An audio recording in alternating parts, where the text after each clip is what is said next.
Today we're going to talk about debt prioritization and payoff, especially in terms of savings. So, number one, let's sit down and let's talk about debts of all different types. We have student loan debt, we have mortgages, we have credit cards, we have personal debt, medical debt. I'm sure there are other ones, but those are the most common ones I think that I deal with when people come and need help with their finances. So, with all of those debts, the ones that tend to be the highest interest are credit card debts and some personal and student loans. Vehicle loans can be cost prohibitive depending on your credit. So, what I want you to do, if you're listening to this while you are driving, like I know a lot of you are, come back to this again when you have something that you can write with, because you're going to have a little bit of homework again. I know I'm a really big fan of homework, but this will take you most likely less than 15 minutes to do, and even less depending on how many debts you have. What I want you to do is I want you to take all of your debts and I want you to list them out by what debt they are. So, car loan, for example. And then next to that, I want you to put the interest rate. I want you to put the monthly minimum payment, and I want you to put the balance remaining. So, for example, on my car, it would be Camry, 0%, $494, and then $9,000, so that you can see how much you have left to pay off, what your minimum payment amount is per month, what your interest rate is, and then what it's for. Go ahead and continue on down that line with a mortgage if you have one, with any credit card debts that you have, any student loan debts that you have, any personal loans that you have. Lay them all out. I really like to do this in an Excel sheet. You can do this with a piece of paper and a notebook. It does not have to be something super complicated.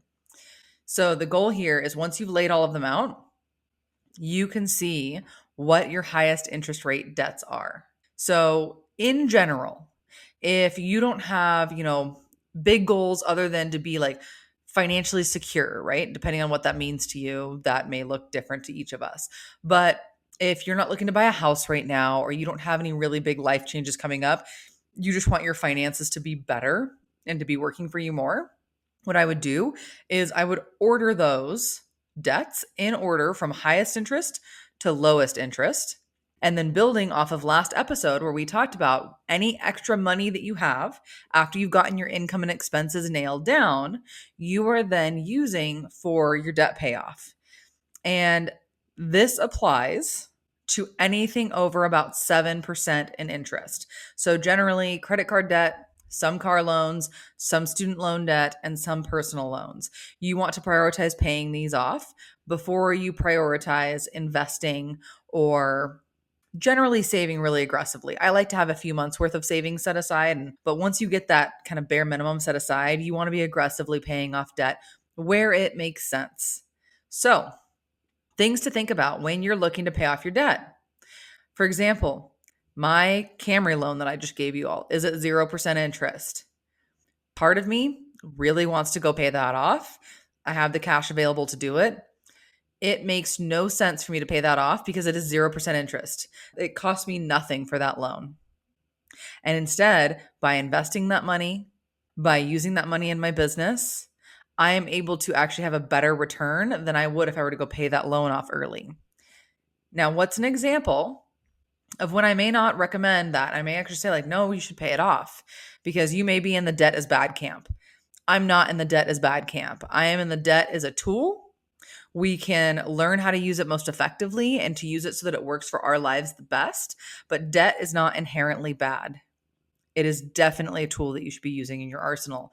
And with that, debt can help you have really good credit to then be able to have debt to then be able to leverage for your lifestyle, because it's kind of difficult to get a loan for an RV or a loan for a home or a loan for something else if you don't have an established credit history. And part of that is little loans or credit cards or having things like that from the get-go.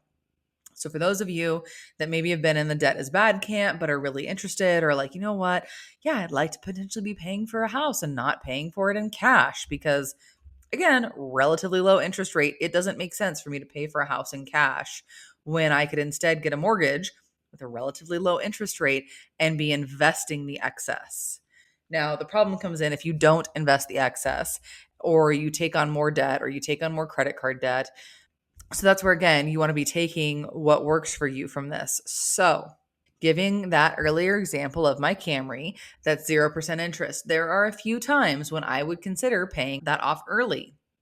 So if I were to be qualifying for a mortgage in the next 6 months to a year, my Camry is supposed to be paid off, I think, in about a little over a year and a half. If I was looking to qualify for a mortgage and I needed additional wiggle room in my budget because houses have gone up dramatically in price, let's be really honest, and you want to have an ideal debt to loan ratio. So in general, let's say that you make $10,000 a month in your household. We're just going for really round numbers. And we'll say that in our household, we make $10,000 a month. A lot of times, most mortgage companies are willing for you to have up to a 55% debt ratio. So of that $10,000, 5,500 of it can be allocated towards debt, of which your mortgage payment needs to fit inside. So if you have $4,000 in debt payments per month, which is where that spreadsheet comes in from the beginning. So let's say you have, I don't know, $1,000 in student loans, $1,000 in credit cards, $1,000 in a car payment, and $1,000 in miscellaneous personal loans. That only leaves you a maximum of $1,500 for your mortgage. Now, in that case, what would be the most bang for my buck? If I knew I was going to be looking to qualify for a house in the next 6 to 12 months, I would look at my debts instead of the balance necessarily or the interest. I would look at the monthly payments and the balance remaining. So for me, my Camry loan is below $10,000 and it's a pretty hefty payment per month. If I pay that off, it costs me $10,000 or $9,000 and some change to pay it off early. And then I have an additional $500 back in my available debt for the month, right?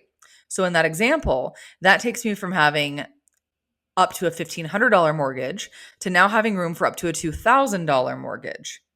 Now, say I didn't have $9,000 on hand to pay that off. Say I only had $2,000. That's not going to really help me because I need to eliminate that payment from my debts. Decreasing the balance, while it will help your credit score some, is not going to make a difference in your total monthly debt payments that need to be paid. So sometimes in that case, it might be better to put a little bit of that towards a credit card to reduce your balance and help your credit score. It may be better to hold on to that as part of your savings, but that's something that you'd want to talk to a loan officer when you knew you're getting ready to look at purchasing. If you're not going to be able to pay the debt off in full before you need to qualify for the loan, then you want to get strategic about it in other ways. If you're not looking to qualify for a loan at this point in time, it makes no sense to pay off that 0%, or in my case, to pay off my existing mortgage, which is under 4%, because I can make more investing. So for me, the things that I prioritize, I make sure that I am maxing out one of my retirement accounts, that I am contributing to savings, that I am contributing to a non-retirement investment account. I have a brokerage account that I contribute to, and that I'm prioritizing credit card debt. I have one card that I have left to pay off, which is really exciting because it's been almost a 5-year journey.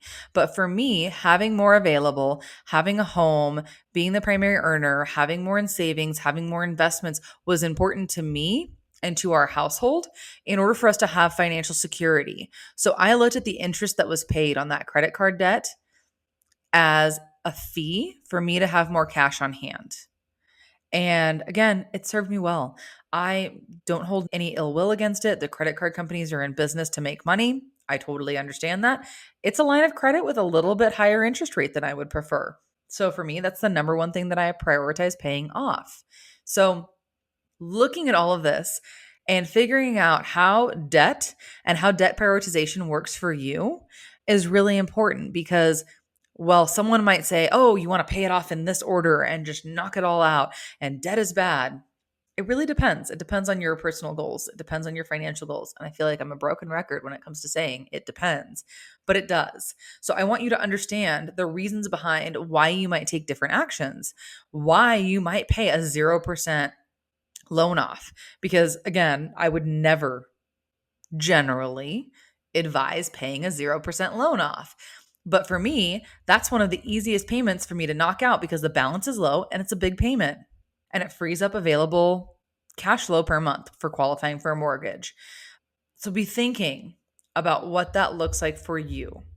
If you're prioritizing paying debt off, and the reason that I said debt above 7% is because in general, you've made this list, right? You have your Excel list or your physical written list, and it's ranked from highest to least expensive interest rates, right? And you're looking at it, you're like, ooh, okay, let's say you have a car loan and your car loan's like 2% interest. Doesn't make sense to pay your car loan off if instead of paying it off, let's say you have an extra $500 a month to be devoting to your car loan, right? Instead of paying your car loan off, assuming again that you don't need it for qualifying for a mortgage, that all of these other examples I've given are not relevant at this time. You just want to be making the most lucrative financial decision for yourself. I wouldn't pay the car off early.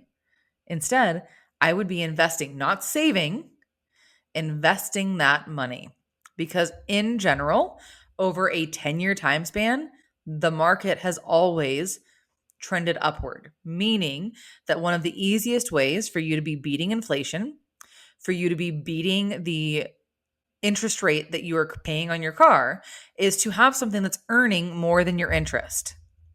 So let's say that $500 that you have extra per month, you take it, you put into a regular savings account.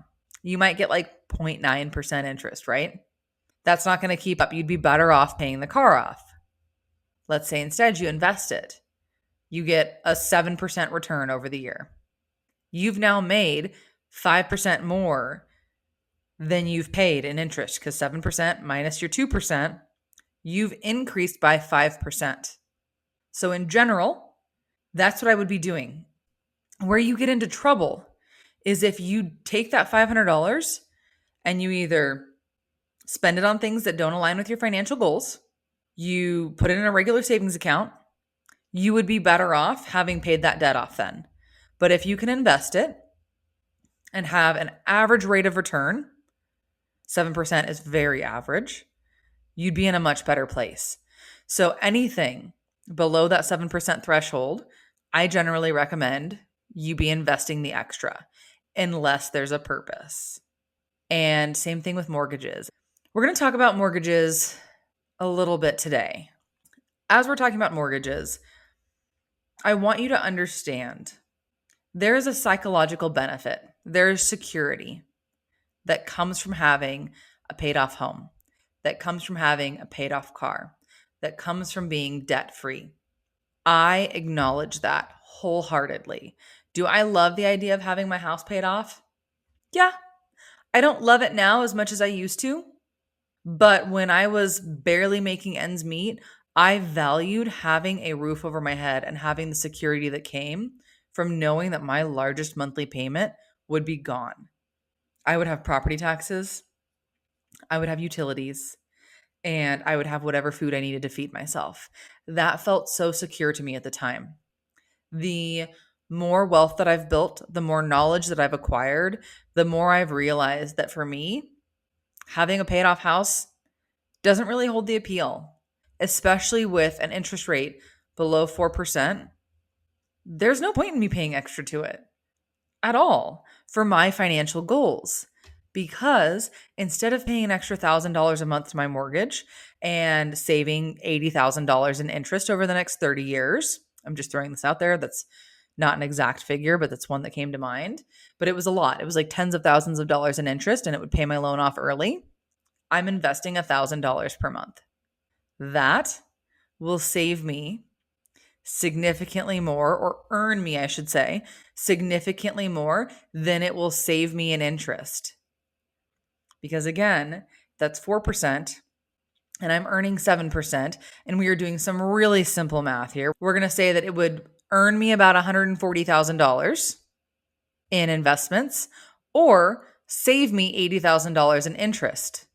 140 is a lot bigger than 80, which means that in 30 years' time, and again, these are just numbers for numbers' sake, I've made $60,000 more even after factoring my mortgage interest expenses in. So that's something to be thinking about. And now, if I weren't to take that $1,000 a month and be putting it towards investments, if instead I were to go spend that money, which is super tempting, let's be honest, I would be better off paying my mortgage off early. But because I have automated those payments to my investments and I've prioritized those, I feel really confident paying the bare minimum on my mortgage. And if that changes in the future, or it serves me to have the mortgage paid off, maybe because I want to go qualify for a second mortgage or buy a vacation home or something that just makes more sense for me, I'll absolutely entertain the idea of paying my mortgage off early. And there are people that I talk to that for them, the financial benefit is not worth the mental benefit to them. So instead, they would rather have their home paid off. That security is so much more important to them, and that's not wrong. The whole point here is for you to know that either option is fine. And there's pros and cons to both. Not having a mortgage might let you retire early. It might give you the flexibility to leave a job.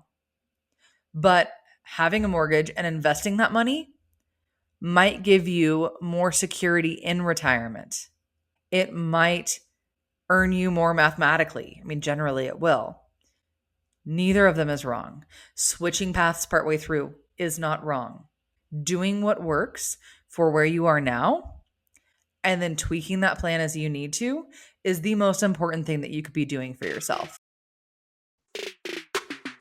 That's a wrap for this episode of the Wealth Witches podcast.